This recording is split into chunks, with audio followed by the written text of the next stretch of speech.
1942-43 সালের নাগাদ তখন বম্বেতে যারা অফিসার ছিলেন, ব্রিটিশ অফিসাররা, সিভিলিয়ান এবং মিলিটারি, তাদের একটা পেটের ব্যামো দেখা দেয়। তো তখন ডাক্তার ইত্যাদি করে দেখা গেল যে এর মূল কারণ হচ্ছে দুধের কোয়ালিটি। তারা দুধ খেতেন, দুধের মিল্ক প্রোডাক্টস খেতেন, দুধের কোয়ালিটিটা খুব খারাপ। সেই দুধগুলো পাঠানো হয় বম্বেতে, এরা যে দুধ খেতেন সেটা ব্রিটেনে পাঠানো হয়। তারা দুধ খেতেন জেনারেলি ওই মানে যাদের কাছে গরু আছে তাদের থেকে নিয়ে খেতেন, গোয়ালাদের থেকে, যেভাবে একটা মানে খুব আনঅর্গানাইজড একটা ভাবে। তো সেই দুধটা পাঠানো হয় তখন ব্রিটেনে। ইংল্যান্ড থেকে ল্যাবরেটরি রিপোর্ট আসে যে লন্ডনের ড্রেনের জলও বম্বের দুধের থেকে পরিষ্কার।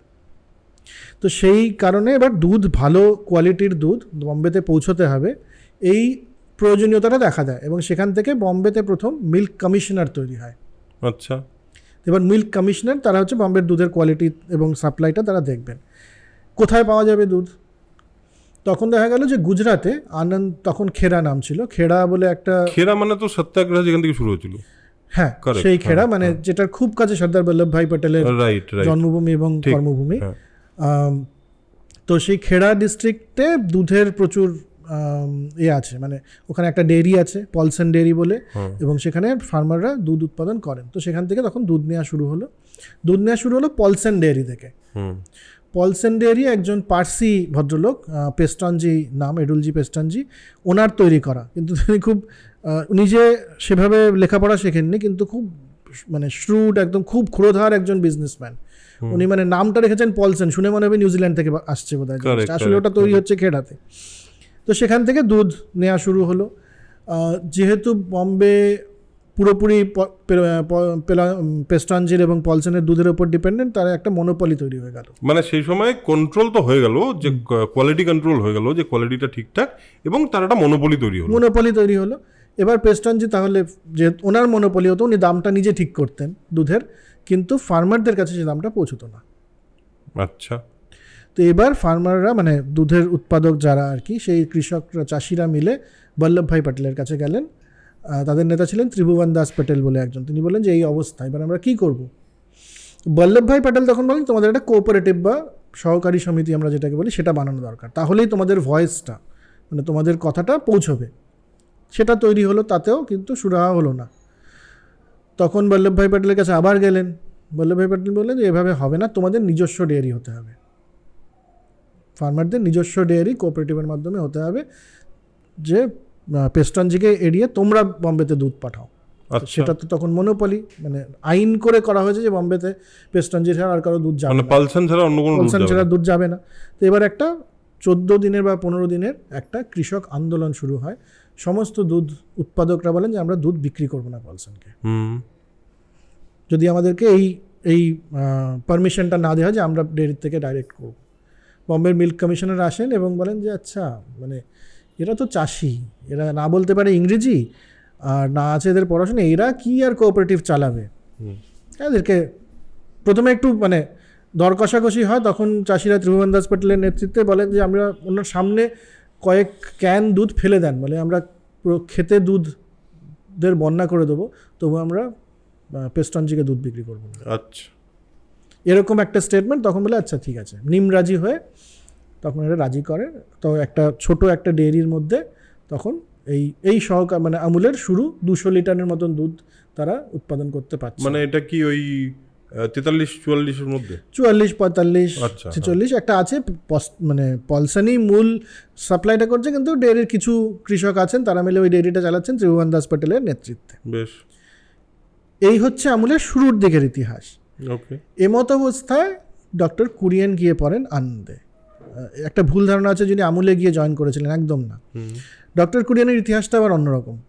উনি মালায়ালম, কেরল থেকে পড়াশোনায় খুব ভালো ছিলেন, খুব কম বয়সে বিএসসি ফিএসসি করে ফেলেছেন, ইঞ্জিনিয়ারিং করেছেন, করে টিসকো টাটা স্টিল জামশেদপুরে সেখানে উনি কাজ করছেন ইঞ্জিনিয়ার হিসেবে, মেকানিক্যাল ইঞ্জিনিয়ার। ওনার মামা ছিলেন রবি মাথাই, যিনি পরে ভারতের ফিনান্স মিনিস্টার হয়েছিলেন। সেই সময় উনি টাটার জেনারেল ম্যানেজার ছিলেন।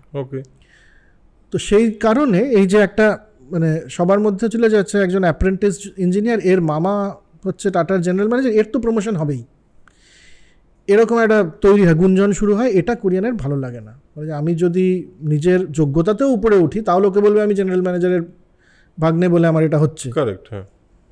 তো উনি গিয়ে একে বলেন, রবি মাথাইকে, ওনার বাবা মারা গেছিলেন, তো রবি মাথাই ওনাকে মানুষ করতেন, বলে যে আমি টাটা ছেড়ে দিচ্ছি, আমি রেজিগনেশন দেবো টাটায়। বলে কেন, তোমার তো এখানে ব্রাইট ফিউচার।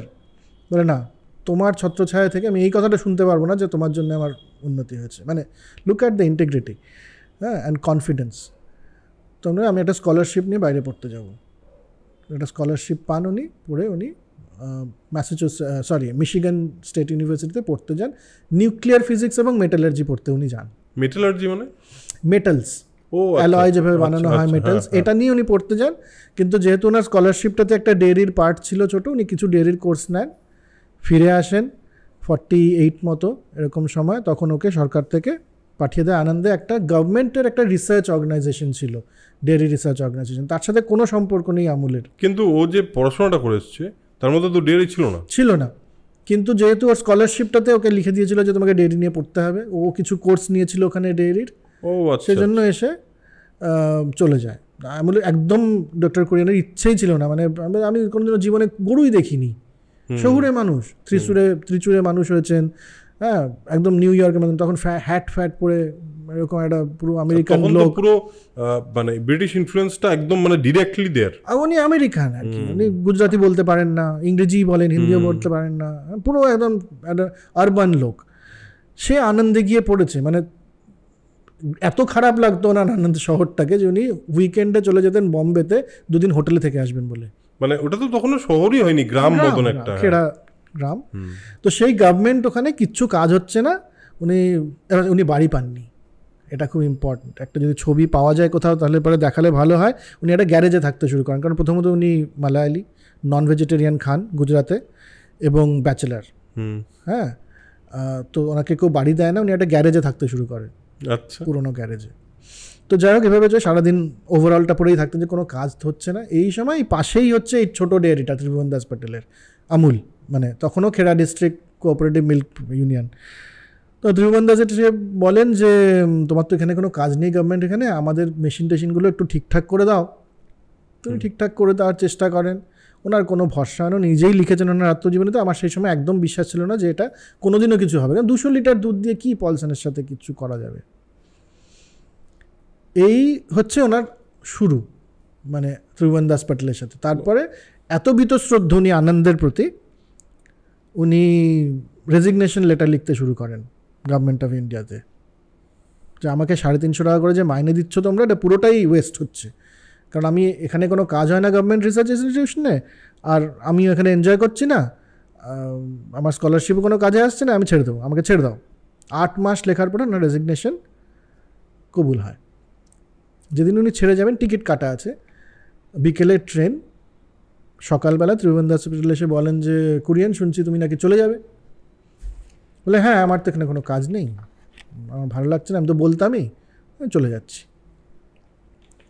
তো বলেন যে কিন্তু তুমি যে বলেছো আমাদের মেশিন টেশিন ঠিক করে একটা প্যাস্চুরাইজার লাগবে, আমাদের প্যাস্চুরাইজারটা তো আমরা অনেক কষ্ট করে 30,000 টাকা জোগাড় করে অর্ডার করেছি, 1 সপ্তাহ পরে আসবে, ওটাকে সেট করে দিয়ে যাও।